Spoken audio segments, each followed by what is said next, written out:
Hey guys, Dislitter Magic here, and we got some wild news coming out of the Magic world today. The story didn't pick up much traction, so I'm like, oh, I have to cover this in a video. So back in 1993, Alpha was the very first set of Magic the Gathering to come out, and Alpha and Beta were kinda like Alpha and Beta tests, I guess. And, they made some mistakes. There were some printing problems. They made tweaks, obviously. Heck, they made tweaks to like 8th edition to the card frame. I mean, like 2 years ago, they changed all the legendary framework. So, I mean, yeah, the game's ongoing. But Alpha was it. That was the very small run just to kind of intro the game. So, of course, they got together. They hired artists. They said, hey, can you draw this art for this card? Contracted them, whatever. And back then, I mean, it was 1993. You couldn't exactly jump on Photoshop. I'm pretty sure it didn't exist yet. And I mean, even on Windows 95, I've been known to put down some pretty dank artwork in Microsoft Paint. But basically, if you wanted to do art for something, you probably did it by hand. So these are all hand painted. And even today, quite a lot of the cards are hand painted. And then they scanned them in or whatever. It might have been analog back then. I have no idea. And they basically took the painting and slapped it on the card. That's how they did it. So you might be thinking, okay, a lot of cards from Alpha are worth a lot of money.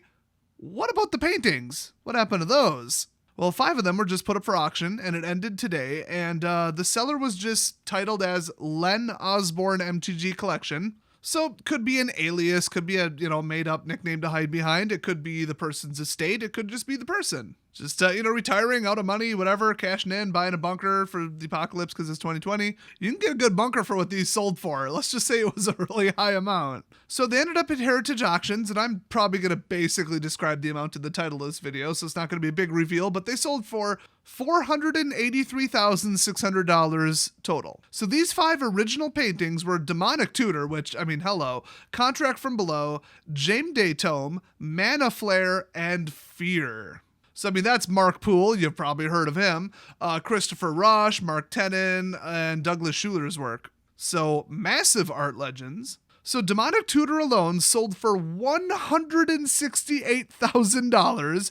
James Day Tome went for $114,000. Mana Flare went for $78,000. Contract from Below went for also $78,000. And Fear sold for $45,600. I don't know if I would hang Demonic Tutor up in my house, but I would like to own it. But I can't afford cheeseburgers currently, so I don't think I'll be bidding on any more of these if they come up for sale. So there's been a lot of Magic artworks auctioned off in the past. I think I've even heard of some original paintings selling as low as like $3,000 to $5,000. And I think those cases it was sold like at a trade show directly by the artist. They're like, here, do you want the original? I'm an artist and I need money and I'm sick of looking at this. Or whatever. I mean, I don't know their story. But, I've heard of artwork going for like $15,000, but 4 out of the 5 of these were all records for the highest artwork like price ever. So, you might be thinking, oh, well, Alpha Originals, yeah, that's kind of high. But no, these were like high. Like these were record-breaking high. And I mean, yeah, like a Demonic Tutor or a James Day Tome going for the same price, at least in Wisconsin, as a house. That's up there, but I mean, yeah, rich people buy weird random stuff. It probably wasn't rich people. It probably wasn't longtime players or pro players. I don't think any of them have the money. I think these were probably bought by investors, but then again, would an investor go for a record high price because they want to flip it in a couple years? I don't know. The way the game's going, maybe it was bought by rich people. I mean, I'm sure it wasn't publicly disclosed who won unless you were like there or something. Even that it could have been, just bidder number. It's probably an online auction. Nobody's traveling right now. So unfortunately, I doubt we'll ever get the full story unless somebody comes forward and says, hey, it was me, I bought it, yay.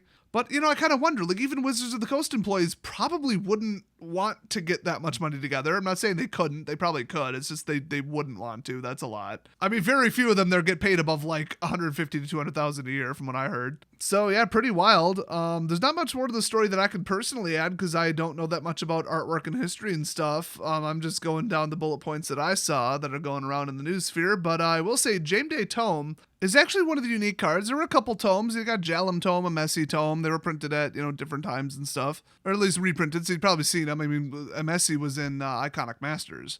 But did you know that they were named after people who primarily worked at Wizards of the Coast? I think all of them did, actually. So, like, James Day Tome is kind of like a phonetic spelling of JMD, which was J. Michael Davis. So, JMD, James Day, I guess, if you add some vowels. And I guess now I might as well name all of them. Feldegriff is Richard Garfield with the letters rearranged. I think you have to throw in the PhD to get there, though, which is actually even funnier. The card Morrow is named after Mark Rosewater, obviously. Tellem Tor is a scrambled letter version of Mr. Toilet, which was the nickname of Scott Seagal, one of the designers of some early sets. Lily Wu, who is Garfield's first wife, is rearrange the letters you get Wailuli Wolf. It would help if I did it right. Ella Damri, which I kept saying was a female, that is a male. I screwed that up in the last video. Is actually Irma and Dale, which is Michael Ryan's parents. And he was one of the designers of Weatherlight. So you rearrange the letters and get it. I guess that was a thing they did back then.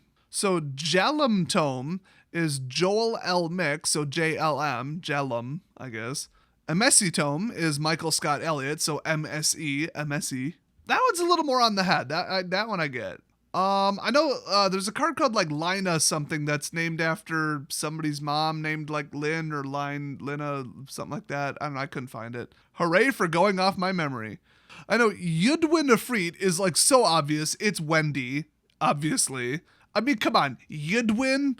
And then My J Jin, so Mijee. I wonder if that's Jamie.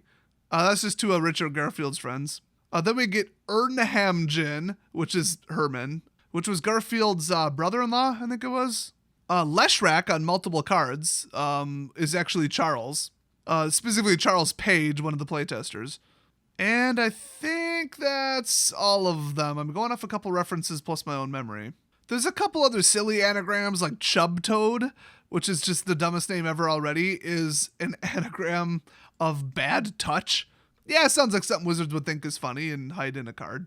And collectively, these cards that were named after someone working there are referred to as vanity cards. That's like the unofficial series of these, if the staff were to talk about them. So it's a fun little aside about one of the artworks that was sold. But, well, I guess it's time to say it. That is a buttload of money. Wish I could uncover some original artworks at like some flea market somewhere, rummage sale or whatever. Or yard sale or garage sale or tag sale if you're not from Wisconsin. So if you got some art hanging around, maybe hit up that auction house and sell that sucker. And then buy a t-shirt of some of the new merchant I just added freshly to my newly revamped Teespring store. Link in the description. Check it out. Got some pretty dank gear that makes a great gift for yourself. Because it's 2020, screw other people. Thanks for watching, and I'll see you guys next video.